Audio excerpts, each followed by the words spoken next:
오늘도 야단보부상을 찾아주셔서 감사합니다. 구독과 좋아요, 알림 설정 부탁드릴게요. 오늘의 이야기 시작할게요.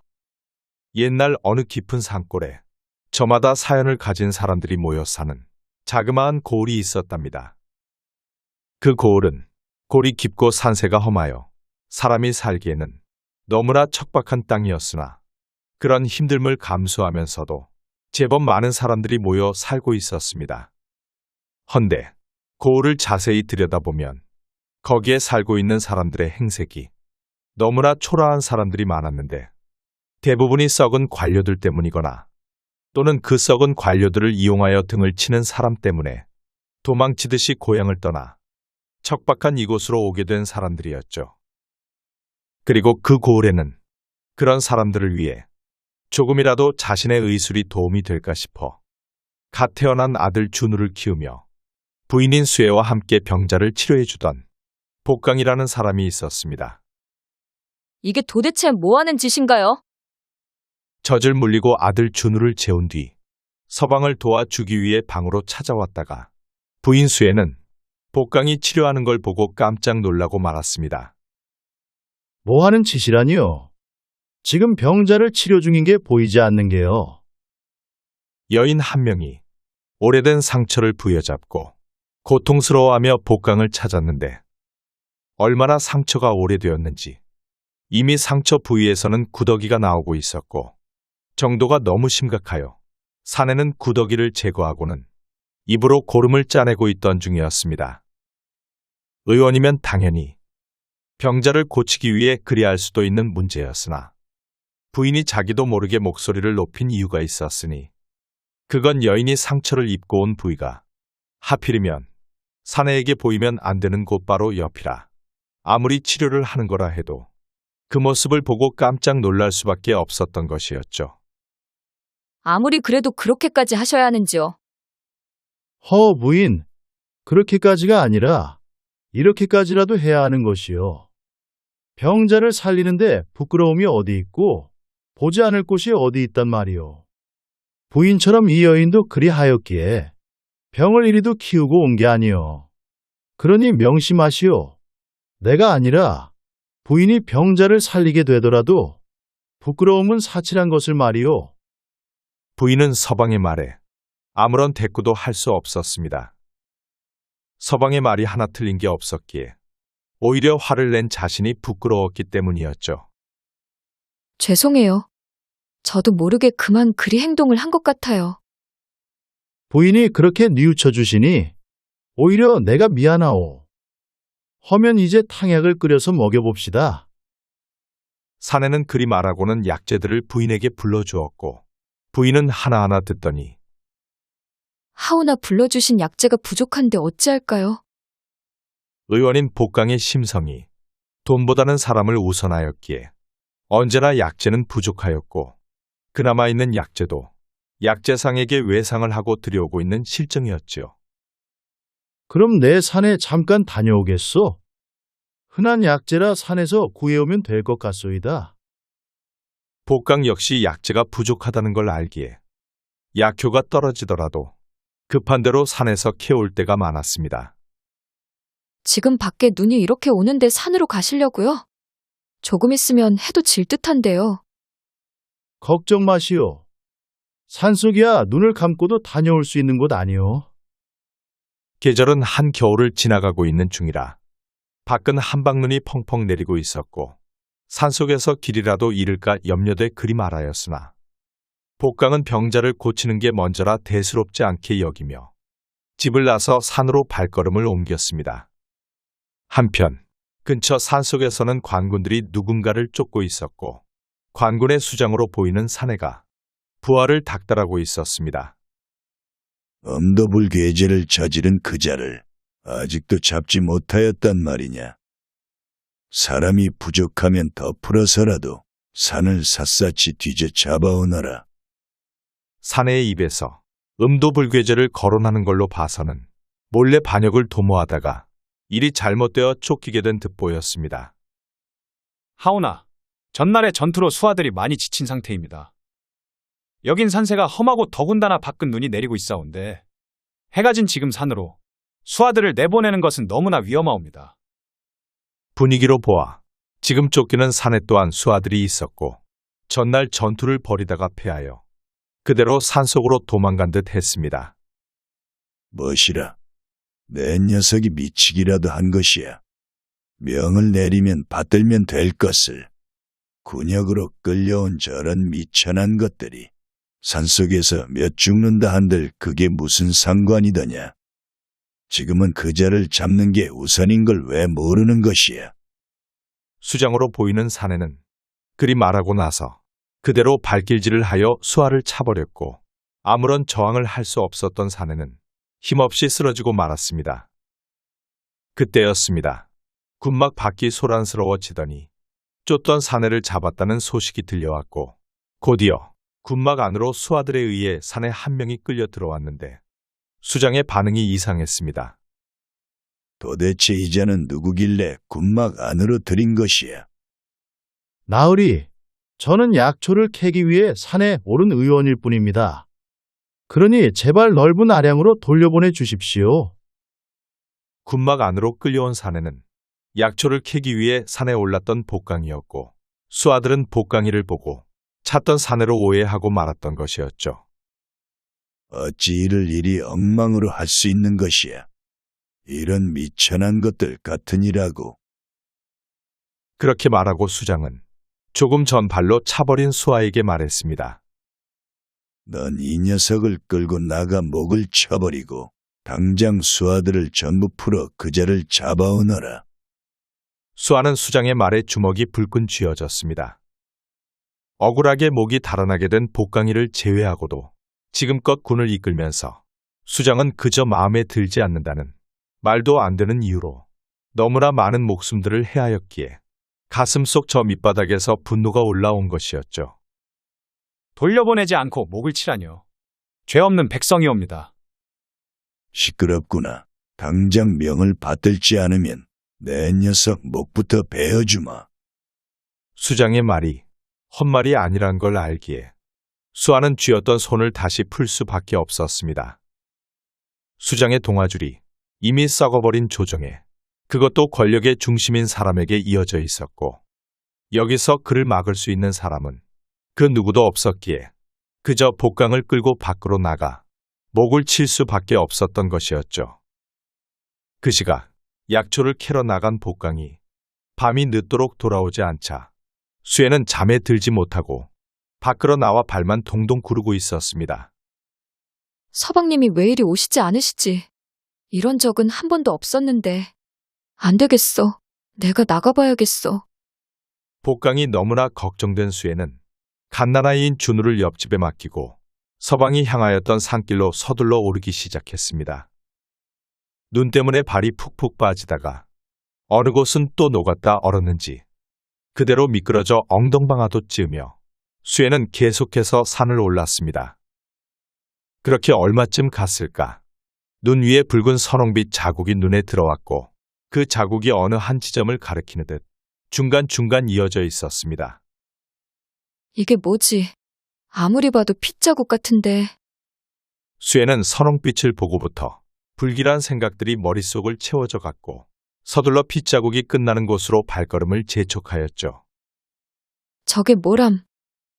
핏자국이 끝나는 곳에서 눈 무더기가 마치 사람이 누워있는 듯한 모습으로 커다랗게 쌓여져 있었고 눈 안에는 뭔가가 있는지 조금씩 들썩이고 있었습니다.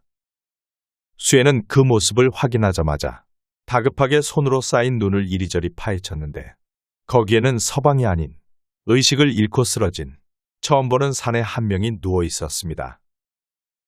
생각지도 못한 사내의 등장에 깜짝 놀란 수에는 뒷걸음질을 치며 뒤로 물러났다가 어느 정도 시간이 지나 마음이 진정되자 천천히 사내에게 다가가 이리저리 살펴보았습니다. 사내의 몸에는 여기저기 상처들이 보였는데 나무에 긁혔는지 작은 상처들만 여러 개 나 있었고 다행히 큰 상처는 보이지 않았기에 생명에는 큰 지장이 없어 보였죠. 그래도 혹시 몰라 떨리는 손으로 사내의 코에 갖다 대어보니 약하게 내뿜는 숨이 느껴져 사내가 살아있다는 걸 확인할 수 있었고 손을 좀 더 내밀어 사내의 얼굴을 만져보니 얼음장처럼 차가웠습니다. 서당계 3년이면 풍어를 얻는다고 했던가. 복강이 병자를 치료하던 걸 옆에서 지켜봐왔던 수혜는 지금 당장 사내를 구하지 않으면 오늘 밤을 넘기기가 어렵다는 걸 알 수 있었기에 수혜는 온 힘을 다해 사내를 부축했습니다. 그리고 나서 멀지 않은 곳에 약초를 찾으며 우연히 발견한 동굴이 있었기에 거기로 사내를 끌고 가 겨우 눕힐 수가 있었습니다. 동굴로 데리고 오기는 했으나 사내는 정신을 잃은 채 추위 때문에 사경을 헤매고 있었고 수혜는 사내에게 입고 있던 저고리마저 벗어 덮어주었지만 차디찬 바닥 때문인지 아무런 소용이 없었습니다. 몸을 따뜻하게 해주어야 하는데 불을 지필 수도 없으니 이 일을 어찌하지? 죽어가고 있는 사내를 보며 한참을 생각에 잠겨있던 수혜는 한 가지 방법이 떠올랐으나 여인으로서 그리 할 수는 없었기에 이러지도 저러지도 못하고 있었습니다. 아무리 그래도 생판 모르는 사내에게 그리 할 수는 없지. 수혜에게는 지금 물이 있는 것도 아니었고 숯이 있어 불을 피울 수도 없었지만 단 하나 자식을 낳은 지 얼마 되지 않았기에 사내에게 줄 수 있는 게 있었던 거였죠.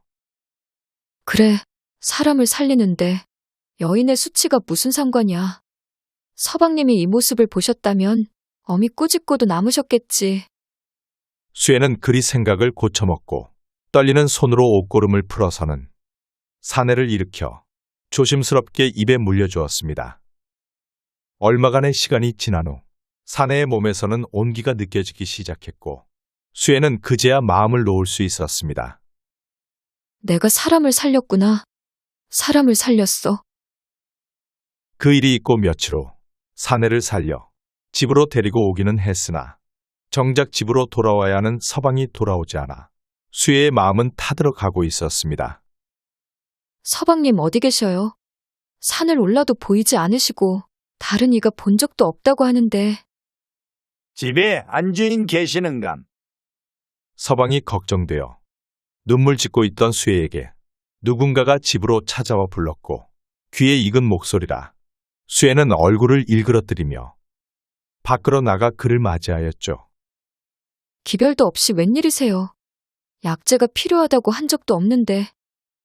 집으로 찾아온 사내는 복강의 집에 약재를 갖다주는 약재상으로 처음에는 그러하지 않았지만 외상값이 쌓이고 나서부터는 서방 몰래 다가와 음흉한 눈빛으로 축은대던 사내였습니다.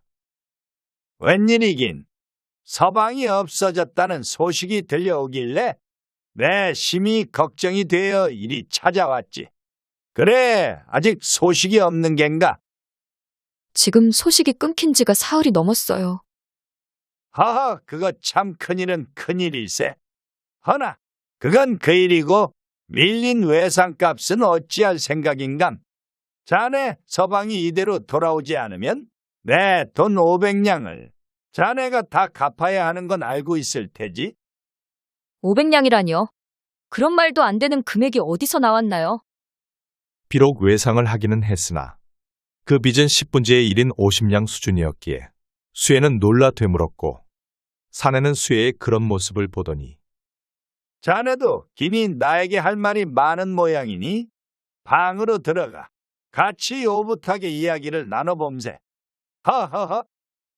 약재상은 수혜의 손을 덥석 잡더니 음흉한 미소를 지으며 손에 힘을 주어 수혜를 방으로 밀어 넣으려고 하였습니다. 이 손 놓으시지요.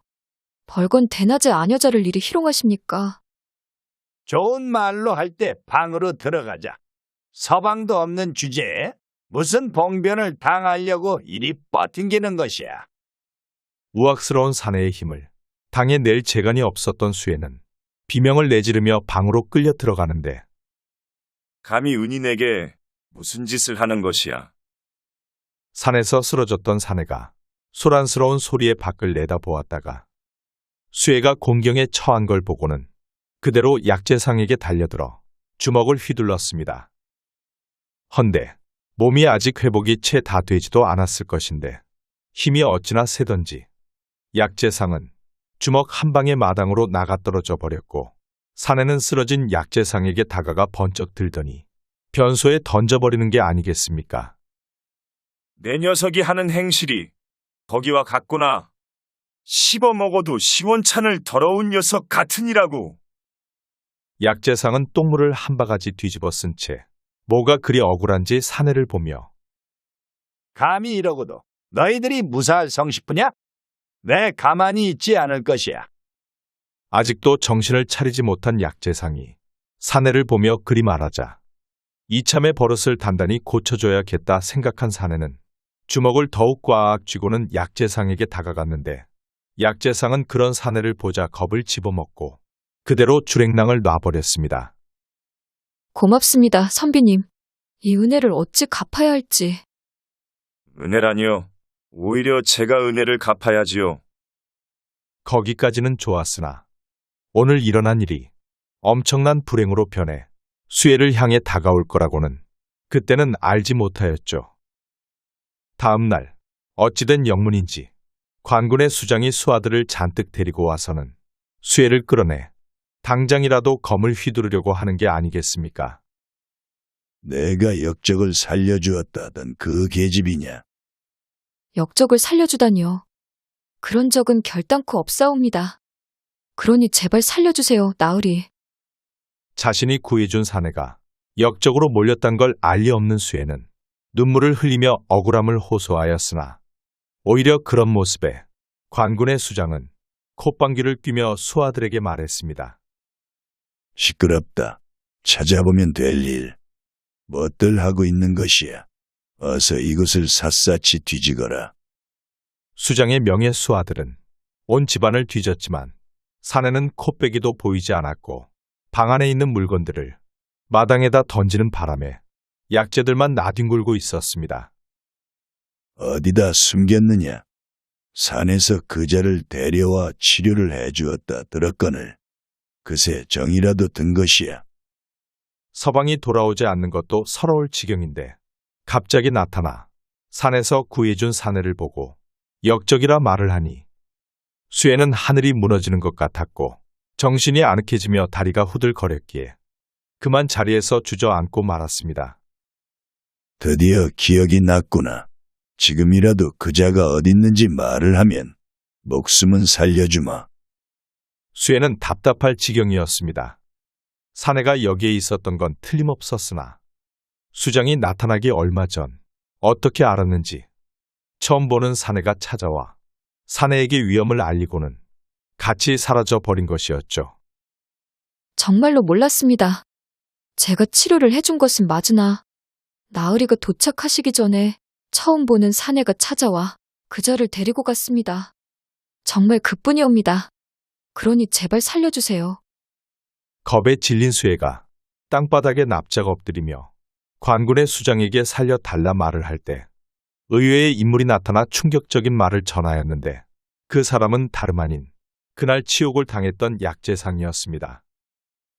약재상이 관군의 수장이랑 연이 있을리 만무하였으나 그날 치욕을 당한 후 집으로 돌아가던 중에 관군들이 용모파기를 들고 다니며 사내를 찾고 있다는 걸 우연히 알게 되었고 이걸 잘만 이용한다면 치욕도 갚아주면서 수혜도 자신의 것으로 만들 수 있다 생각을 하고는 관군의 수장에게 찾아간 것이었습니다. 내가 그자를 안다는 말이더냐? 알다만 하겠습니까? 지금 그자가 어디 있고 누가 숨겨주고 있는지도 알고 있습니다. 그게 참말이냐?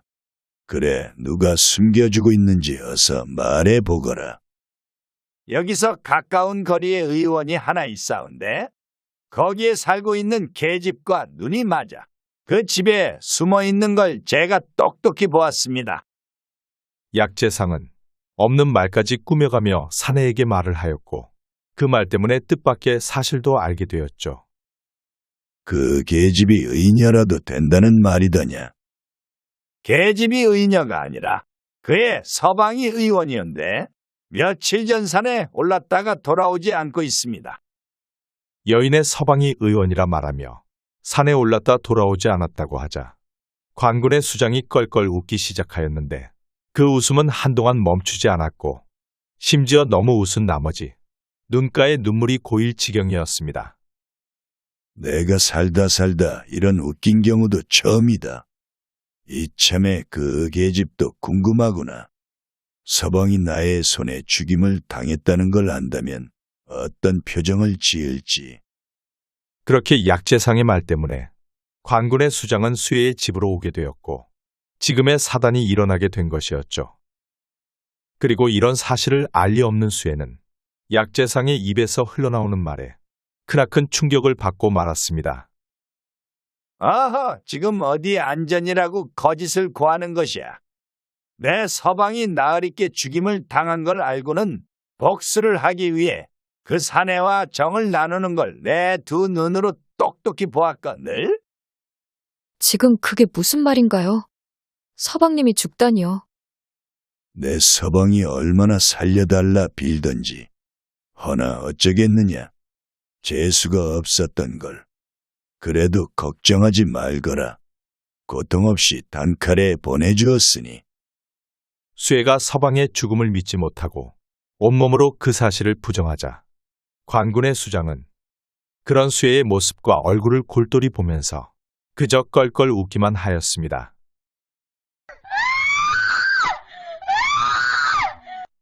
서방이 죽임을 당했다니 관군의 수장 입에서 서방을 베었다는 말이 나오자 수혜는 충격을 받아 악하고 외마디 비명을 지르고는 그만 혼절을 하고 말았습니다. 그런데 약재상은 혼절한 수혜를 가리키며 이 계집을 잡아가시면 분명히 그자가 나타날 것이옵니다. 그래, 너의 계책이 참으로 마음에 드는구나. 헌데 내 녀석이 이렇게까지 하는 데에는 이유가 있겠지. 내 뭐든지 들어줄 테니 원하는 걸 말해보거라. 지금껏 그 말만을 기다렸던 약재상은 간사한 웃음을 띠며 말했습니다. 나으리께서 계집을 사용하시고 이제는 필요 없다 생각이 드시면 저에게 버려주시기만 하면 되옵니다. 약재상의 말에 관군의 수장은 껄껄 웃으며 그래, 알겠다. 너도 따라오너라. 계집이 쓸모가 다하면 바로 너에게 던져줄 테니. 허나 수장을 따라갔던 약재상은 쓴웃음만 지을 수밖에 없었는데 관군의 수장은 수혜를 옥에 가두는 게 아니라 자신의 처소로 데리고 들어가 버린 거였죠. 넌 어디 있다가 이제야 나타난 게야. 자신의 수족과 마찬가지였던 수아가 하루 종일 자리를 비우더니 수혜를 처소에 눕히자 수장에게 홀연히 나타난 것이었습니다. 사실 수장님이 여인을 데리고 오실 줄 알고 고기와 술을 구해왔습니다. 그러니 지금 바로 술상을 드리면 되겠습니까? 수아의 말에 수장은 절로 미소가 지어졌습니다.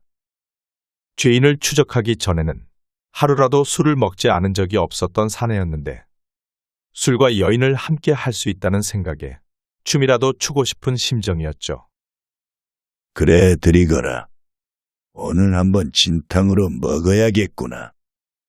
사내의 허락이 떨어지자 수아는 준비해둔 술상을 들여왔고 살며시 술병을 들더니 첫 잔은 제가 채워드려도 되겠습니까? 내가 웬일이더냐. 술이라면 질색을 하던 녀석이. 먹지는 못하여도 존경하는 분에게 술을 따르고 싶은 게 사내의 마음이지요. 평소 아부라고는 털끝만큼도 하지 않던 수아가 입안에 혀처럼 굴자 기분이 좋아졌던 사내는 비어있던 술잔을 내밀었고 수아는 수장이 내민 술잔에 가득 술을 따라 주었습니다. 술이 가득 차자 수장은 단숨에 술잔을 비워버렸고 잔이 빈 걸 확인하자 수아는 수장에게 나가보겠다 말하고는 밖으로 나가버렸습니다. 혼자 남은 수장은 좋아하는 술과 고기를 마음껏 즐겼으나 얼마 지나지 않아 나갔던 수아가 다시 돌아왔는데 혼자가 아닌 눈에 익은 사내와 함께 들어왔고 함께 들어온 사내의 손에는 약재상의 수급이 들려져 있었습니다. 수장의 수아는 수장의 말도 안 되는 악행을 옆에서 지켜보며 썩어버린 권력의 염증을 느꼈고 그런 권력자들을 밀어낼 날만을 손꼽아 기다리고 있었습니다. 그런데 사내가 소망하고 있던 일을 실제로 이루어 줄 수 있는 세력이 생겨났고 그 일을 하려고 하는 세력 중 지금 쫓고 있는 사내가 그 중 하나였기에 자신의 힘이라도 보태기 위해 기회를 엿보다가 약재상이 수장을 찾아와 하는 이야기를 군막 밖에서 몰래 듣고는 먼저 사내를 찾아가 같이 피했던 것이었죠. 은인이 위험에 처한 걸 알면서 모른 척 이대로 떠날 순 없네. 하오나, 지금 구하러 가기에는 너무나 위험합니다. 그럼 내 하나 묻겠네. 위험하다 하여 은혜를 저버린다면 우린 저들과 다른 점이 뭐가 있겠나? 허나 방법이 없지 않습니까? 많은 군졸들이 지키고 있사온데. 나에게 생각이 있네. 잘만 된다면 수장의 수급도 챙겨 나올 수 있을 게야. 그리 말하고는 사내는 다시 수혜의 집으로 가 자신이 알고 있는 약재 중 몸을 마비시키는 약을 챙기고는 수장의 수아에게 건네주었던 것이었죠. 내녀 어거거. 이제야 억울해도 말도 하지 못하는 백성들의 심정을 알겠느냐. 말도 제대로 하지 못하고 몸도 가누지 못하던 수장을 사내는 단칼에 베어버렸고 쓰러져 있는 수혜를 들쳐매고 그대로 도망쳤습니다. 저 정신이 드는 게요. 어떻게 된 건지요? 산을 벗어나 수혜의 집에 도착할 때쯤 기절해 있던 수혜가 깨어났습니다. 미안하오. 하나 때문이오. 그래도 그 사내는 베어버렸으니 다시는 찾아오는 일이 없을게요. 사내는 이제 다 해결되었으니 걱정을 할 필요 없다 말하지만 이미 서방이 죽임을 당했기에 수혜는 터져나오는 눈물을 참을 수가 없었습니다. 부인 내가 돌아왔어. 수혜의 귀에 서방인 복강의 목소리가 들려왔고 소리가 들린 쪽으로 돌아보니 서방이 다가오고 있었습니다. 꿈에서도 잊을 수 있을랴. 수혜는 복강을 확인하자마자 서방의 품에 와락 안겨버렸고 기쁨의 눈물을 한없이 흘렸습니다. 이런 우연이 있을 줄 몰랐습니다. 그래도 제가 잘한 일이 있었네요. 수장이 복강을 베어버리라고 한 그날 죄 없는 백성을 희생시킬 수 없다는 생각에 복강을 베었다 보고를 하고는 몰래 산속에 숨겨주었던 것이었습니다. 그렇게 복강과 수혜는 무사히 집으로 돌아갈 수 있었고 몇 년의 시간이 지난 후 수혜가 살고 있는 산골 마을에도 임금이 바뀌었다는 소식이 들려왔습니다. 하늘이 바뀐 일이 그날 만났던 사내들이 이루었는지는 알 수 없지만 몇 년에 한 번씩 병자들을 치료할 수 있는 약재가 익명으로 수레에 가득 실려왔기에 세상을 바꾸기 위해 노력하며 살아가고 있다는 건 알 수 있었습니다. 옛말에 선을 행하면 당장 복을 받지는 못하더라도 결국에는 반드시 복을 받으며 악을 행하면 당장 화를 당하지는 않더라도 결국에는 반드시 화를 당한다 라는 말이 있습니다. 이는 지금 당장은 아닐지라도 언젠가는 선행에 대한 보답과 악행에 대한 대가가 반드시 이른다는 말이지요. 이야기 속 수혜처럼 선행을 베풀었다 하여 그 선행에 대한 보답이 바로 오는 경우는 많지 않지만 그래도 지금 세상은 악행을 저질러 순간적인 이득을 가지는 사람보다는 크던 작던 선행을 하는 사람이 많을 것이고 더욱 많아질 거라 생각됩니다. 시청자 여러분의 소중한 시간 내어주셔서 감사합니다. 이 영상으로 인해 소중한 인연을 맺은 모든 분에게 행복한 나날과 사랑이 넘치는 삶이 되기를 진심으로 기원합니다. 앞으로 인연을 이어갈 수 있게 노력하는 야담 보부상이 되겠습니다. 여러분의 구독은 사랑입니다. 감사합니다.